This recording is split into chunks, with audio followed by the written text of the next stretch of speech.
As you probably know, Tim Holtz announced the newest distress color today. Named Crackling Campfire, it epitomizes autumn, but can also be combined with many other colors for non-fall themed looks. In today's video, I'll work a bit with Crackling Campfire in the oxide spray and in the paint.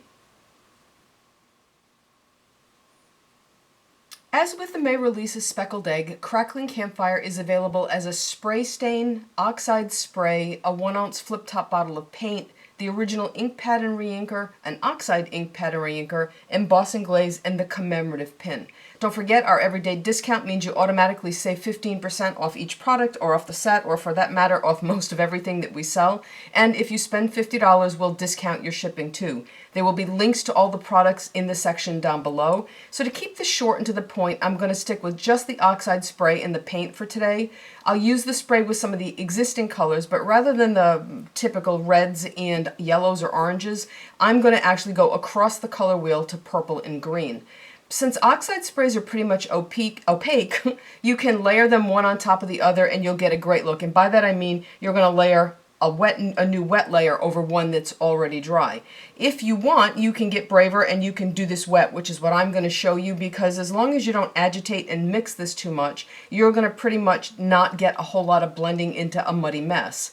So what I'm going to do, rather than spray on my surface, this is my nonstick craft sheet covered workbench, what you see here. I'm going to spray on this, add a little mist of water, and then pick the color up with my surface, which is a 6x6 smooth and sturdy disc bound page. Now the key to this is to not mix too much, and by doing that I will get sections of color, and some that'll even overlap. If I dry, you'll see that, but I'll get sections of color in a way that is going to allow me a really interesting look. So I'm going to use Dusty Concord, and let's talk for a minute about the other purples in the line. And technically Seedless Preserves is more of a real reddish berry color, but I think of it as a purple when I play with this. So I used all of these, and I'll show you some samples. I used all of these in combination with Crackling Campfire, and they look great. I used greens, they also look great, but I'm going to stick with Dusty Concord because it's a bluer purple than, for example, Seedless Preserves or Wilted Violet. So I want to show you that you can go for something that really is a complementary color, and as long as you're careful, you won't get mud. I'm going to give them both a shake.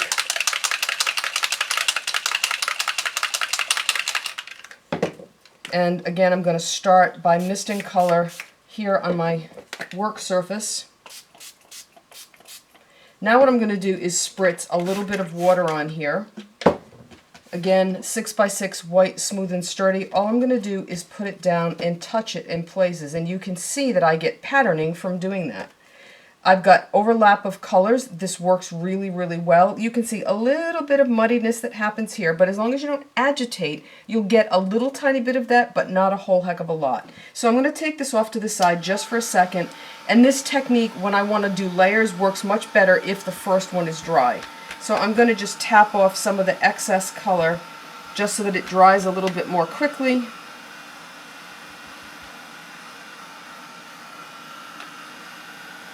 Almost there. Alright, we'll call that ready to go.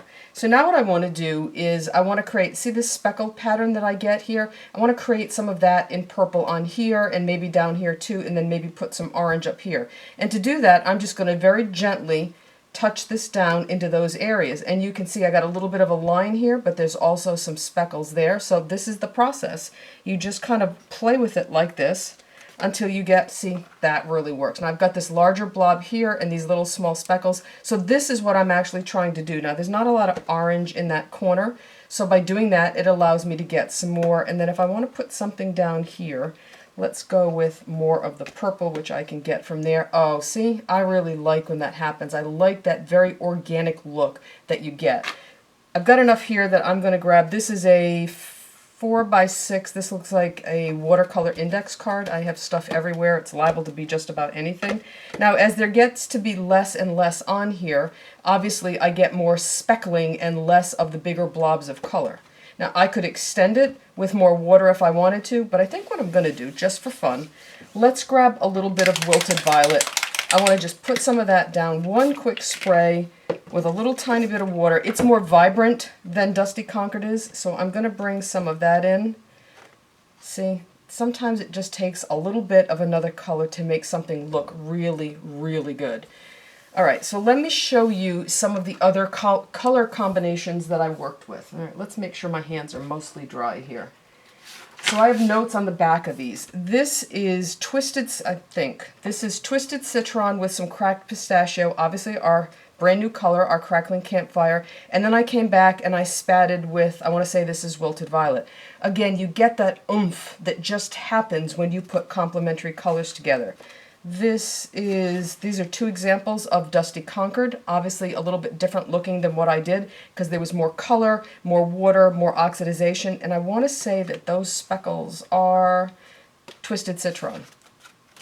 This is Wilted Violet, if I'm remembering correctly. Yes, this is Wilted Violet. I really like this color a lot with Crackling Campfire. I think it's a really vibrant, pretty combination. Mowed Lawn. Again, you go across the color wheel and magical things happen. Now here is Seedless Preserves, which I often think of as a purple, but it really is more of a deep berry red. Here you can't go wrong. These colors are close enough to one another on the color wheel that you're not going to make mud. It's just not going to happen. Again, Dusty Concord, which is more of a gray-blue. And then here I have, let's see, what do I have? This is Wilted Violet, Peacock Feathers, and then I spatted with, I want to say that that's Twisted Citron. So this was my second pull from the puddle on the table. You can see that there's a little bit more blending going on here, but nothing that would get in the way of me using this piece. And then these two are both, this is just cracked, let me think about this. Nope, this is Peacock Feathers and all with Crackling Campfire. And this is actually in here. This is a little bit of the May color. That's Speckled Egg, which is kind of a bluish, greenish, tealish color. Sorry, grayish, tealish color. Again, with the cracked pistachio, with the, oh good grief, with the Peacock Feathers, and of course our Crackling Campfire. So those are some cool color combinations that you can work with. The last thing I want to do is bring in the paint. Now I've already taken off the outer shrink wrap, and all of the paints now come with this inner seal on them. You just go ahead and peel it off, put the cap back on, and you're ready to dispense paint through that flip-top opening.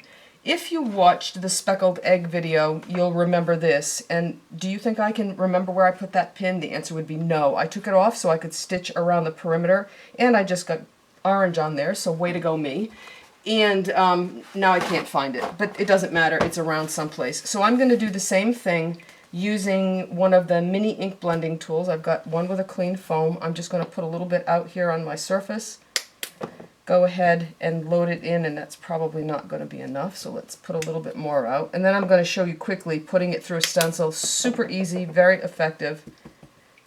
Alright, so let's go right here. Now I need to make this bigger than the, I believe this is a 1-inch diameter on these mini ink blending tools, because I want the entire pin to be covered. So again, a little bit more color.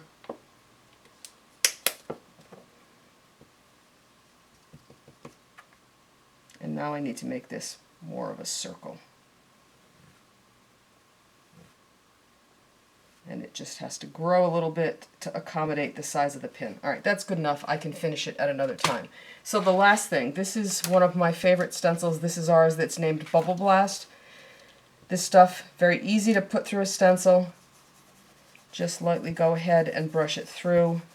Obviously you can get light coverage. I can come back and I can really go dark if I want to do that, and then again kind of let it fade off into nothingness. Working with the mini ink blending tool and any kind of paint, but especially distress paint, because it has a little bit more open time, you have the ability to blend and to do those things. So as I said, Crackling Campfire is our new color for August of 2020. We've got them all in stock and ready to go.